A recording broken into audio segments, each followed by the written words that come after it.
বাবা। সে বলে তাই, তাহলে তোমাদের ইমামকে ডাকো। সাইয়েদনা ইমাম আবু হানিফা টাইম দিলেন, এই জুমার দিন, আজকে জুমার দিন না, এই জুমার নামাজের পরে ঠিক ভর দুপুরে 2টায় সবাই আমরা একত্রিত হব। নাস্তিকও আসবে, সাইয়েদনা ইমাম আবু হানিফাও আসবে। জুমার সালাতের পরে লোকের বন্যা বয়ে গেল, বাঁধ ভাঙা জোয়ার, অনেক মানুষ। নাস্তিক এসেছে, লক্ষ লক্ষ লোক এসেছে, আসে নাই ইমাম আবু হানিফা।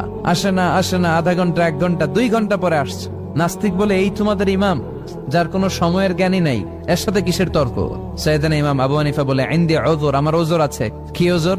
সাইয়েদনা ইমাম আবু হানিফা বলেন, আমি ঘর থেকে বের হয়ে আসার পথে একটা নদী পার হয়ে আসতে হয়। আজকে এসে দেখি নদীর মধ্যে কোনো মানুষ টানুষ নাই, নৌকা নাই, মাঝি নাই, কিচ্ছু নাই। তো হঠাৎ দেখলাম পাশে বিশাল বড় একটা গাছ, এই গাছটা এমনি এমনি 2 ভাগ হয়ে গেল।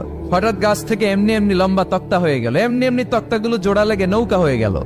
আর নৌকা আমার সামনে আসলো, মাঝি ছাড়া, লগি বৈঠা ছাড়া। আমি নৌকায় যেয়ে বসলাম, নৌকাটা আমার নিয়ে টান দিয়ে সাঁ করে ওপারে নিয়ে গেল।